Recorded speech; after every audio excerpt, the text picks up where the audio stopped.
इस दुनिया में, खासकर इस देश में 95% लोग उस चीज के बारे में सोचते हैं जो उनके हाथ में है ही नहीं। सर, मुसीबत आती है परिवर्तन करने के लिए। यह मुसीबत का बहुत बड़ा पहलू है सर। मतलब जीवन में कहीं भी संघर्ष खत्म नहीं होता। हम किसी भी घटना पर तुरंत निर्णय ले लेते हैं। आपको भगवान के निर्णय के बारे में क्या पता सर?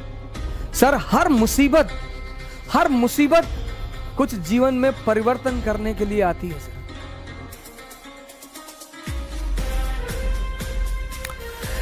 इस दुनिया में, खासकर इस देश में 95% लोग उस चीज के बारे में सोचते हैं जो उनके हाथ में है ही नहीं।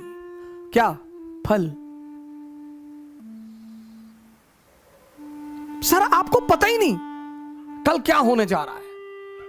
तो जब हमें कल का पता ही नहीं तो हम आज में रहे। और जितने लोगों ने अपने आज को सुधारना शुरू किया उनका कल बेहतरीन हो गया। क्योंकि जो कल के बारे में सोचते हैं वो आज कुछ कर ही नहीं पाएंगे, और जो पास्ट के बारे में सोचते हैं वो कुछ कर ही नहीं। दो लोग निष्क्रिय हैं। जो कल के बारे में सोचते हैं वो तो थोड़ा बहुत कुछ करेंगे भी, लेकिन जो पास्ट के बारे में सोचते हैं, हमारे पिताजी गवर्नर थे, रहे होंगे, बहुत लोगों के पिताजी गवर्नर थे। सर, मुसीबत आती है परिवर्तन करने के लिए। यह मुसीबत का बहुत बड़ा पहलू है सर। मुसीबत जब भी आई, ये मेरे पिताजी ने मुझसे कहा, उन्हें गांव से भगा दिया गया तो बेचारे भगोड़े हो गए। वो गांव वालों ने भगा दिया, वो कोई पीछे था नहीं तो गांव वालों ने भगा दिया। तो माँ बाप दोनों बेचारे इधर उधर अपना भटकते रहे। तो एक बार मैंने आपसे उनसे पूछा कि आपको बदला लेने की इच्छा नहीं हुई? बोले, पागल, मुसीबत आती है कुछ बड़ा करने के लिए अगर आप जागृत हैं। मैंने कहा कैसे? बोले, राम राजा बनने जा रहे थे। मेरी आदत है क्रॉस क्वेश्चन करने की। मैंने कहा कैसे? बोले, राम राजा बनने जा रहे थे। मैंने कहा हाँ। बोले, मुसीबत आ गई? हाँ। मैंने कहा बिल्कुल। बोले, 14 साल जंगल में रहे? मैंने कहा हाँ। बोले, उसी जंगल में रहकर भगवान बने। अगर राम के जीवन में जंगल को हटा दिया जाए, उस 14 साल की साधना को हटा दिया, आप ये देखिए 14 साल की साधना। अब पिताजी ने कहा कि देखो मुसीबत आई। मैंने कहा हाँ। बोले, वो मुसीबत को मैं उन्होंने मजा लेना शुरू कर दिया। तैयार है। पिता दशरथ कह रहे हैं कि तू मना कर दे। वादा तो मैंने किया था ना, तू मना कर दे कि मैं नहीं जाऊंगा, मैं देख लूंगा। अरे बोले, नहीं, जाना तो है ही है। और ये इस बात का संदेश है कि हर व्यक्ति को, वो चाहे भगवान ही क्यों ना हो, कितना बड़ा संदेश है कि हर व्यक्ति को इस जीवन में संघर्ष करना है। जो हंसकर करेगा वो राजा बनेगा। करना ही करना है सर। कोई दुनिया में ऐसा व्यक्ति है ही नहीं जिसको संघर्ष ना करना पड़ा हो सर। लेकिन जिसने संघर्ष में मजा लेना सीख लिया,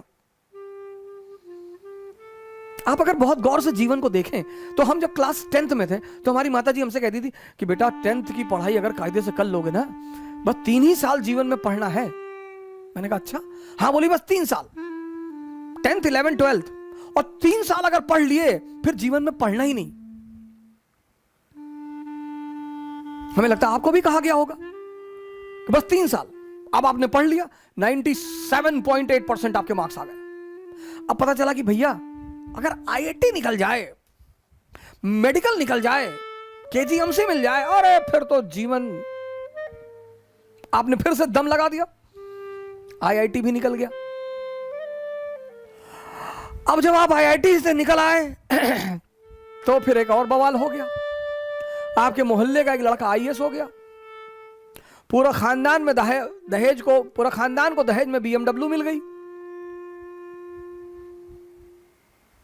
10 करोड़ कैश मिल गया।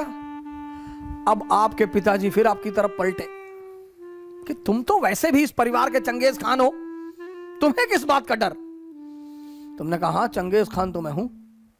हाँ। बोले, जब ये मामूली सा ये सिंह साहब का लड़का अगर IAS बन सका, तुम्हारे लिए क्या है? मैंने कहा बिल्कुल हमारे लिए क्या है। और तुमने झोरा डंडा उठाया और बाबूजी का पैर छुआ कि बाबूजी चल रहे हैं, अब दिल्ली फतेह करके आएंगे। चलो फिर IAS बन गए, फिर बन गए। आप देखो जिंदगी में कहीं भी संघर्ष खत्म नहीं हो रहा है। रूप बदलते जा रहे हैं, रूप। कहीं भी जिन संघर्ष का, फिर यह हुआ कि भाई आईएएस बन गए, अब चलो शादी हो गई, शादी हो गई, मजा आएगा। फिर एक धोखा आ गया, मजा आएगा, भाई शादी हो गई।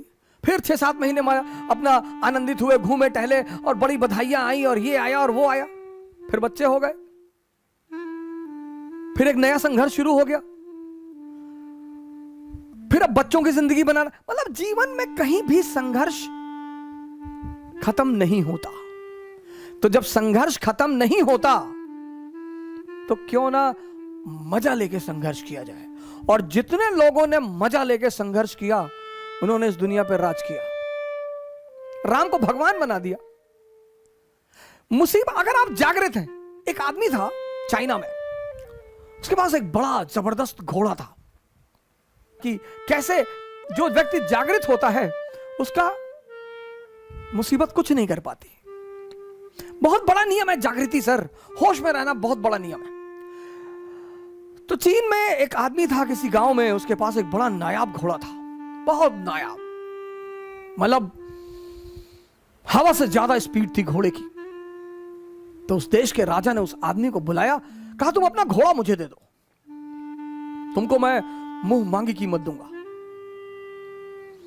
उस आदमी ने कहा कि सरकार घोड़ा तो ना बेचेंगे। अरे लोगों ने समझाया कि पागल हो, तुम क्या करोगे घोड़े का, और इतना पैसा राजा तुमको दे रहा, बेच दो। अरे उसने कहा यार तुम लोग क्यों मेरे पीछे पड़े हो, जाओ अपना काम करो, हम नहीं फायदा ले रहे ना, जाओ। एक दिन क्या हुआ, घोड़ा भाग गया। अब जब घोड़ा भाग गया तो गांव के लोग आए, हंसने लगे, कहीं देखा हम तुमसे पहले ही कहते थे, तुम समझे नहीं रहते हमारी बात को। अरे उसने कहा बड़े भाई घटना सिर्फ इतनी है कि घोड़ा भाग गया है, बस, इसमें ज्यादा चिंता करने की बात नहीं है। वो चला गया तो चला गया, मैं क्या करूं। जी पागल हो, तुम्हारा नुकसान हो गया। बोले कोई नुकसान नहीं हुआ।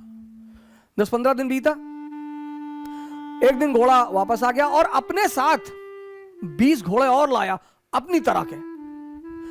गांव वाले फिर आए, कहीं बेटा तुम बहुत चालाक आदमी हो, तुमको पता था कि कुछ कांड करने गया है ये, बड़ा बढ़िया यार, तुम तो बड़े फायदे में हो यार, पहले तो अकेले था अब तो 20 ले आया। उन्होंने कहा यार तुम लोग राय देने क्यों चले आते हो यार बार बार। अरे घोड़ा चला गया था, अब आ गया, अपने साथ 20 घोड़ा और ले आया, घटना बस इतनी है, इसमें बहुत ज्यादा खुशी होने की कोई बात नहीं है। पड़ोसी राज्य ने उस राज्य पर हमला कर दिया। अब वो जो 9 घोड़े आए थे उसमें से एक घोड़े को इस किसान का बेटा ट्रेन कर रहा था, घोड़े से गिरा, उसका दोनों पैर टूट गया। गांव वाले फिर आए कि बड़ा बुरा हुआ यार, बताओ तुम्हारे लड़के का दोनों पैर ही टूट गया। बोले यार तुम लोग शांत नहीं रह सकते हो, अपना निर्णय अपने पास नहीं रख सकते हो। ठीक है यार पैर टूट गया, देखेंगे भगवान कुछ करना चाहता होगा, अच्छी बात है, जाने दो। उसी वक्त पड़ोसी राज्य ने इस राज्य पर हमला कर दिया। गांव के जितने भी जवान लड़के थे सब सेना में बुला लिए गए, सिर्फ किसान का बेटा बचा क्योंकि उसके पैर टूटे हुए थे। हम किसी भी घटना पर तुरंत निर्णय ले लेते हैं। आपको भगवान के निर्णय के बारे में क्या पता सर, मुझे कभी नहीं पता सर। हर मुसीबत कुछ जीवन में परिवर्तन करने के लिए आती है सर, अगर आप जागृत हैं तो। क्योंकि पिताजी कहते थे कि बेटा हम तो मध्यम वर्ग के लोग हैं, हमारे पास खोने को कुछ नहीं है। ये हमारे पिताजी हमसे हमेशा कहते थे कि हम तो बेटा मध्यम वर्ग के लोग हैं, हम कौन सा मुगल खानदान के लोग हैं। तो तुम ये कभी मत सोचना कि तुम हारोगे तो बेइज्जती हो जाएगी। तुम अकबर के बेटे थोड़े हो, तुम तो एक डाकखाना के बाबू के बेटे हो। तो तुम्हारे हारने से तुम्हारी बेइज्जती तो कभी होगी ही नहीं।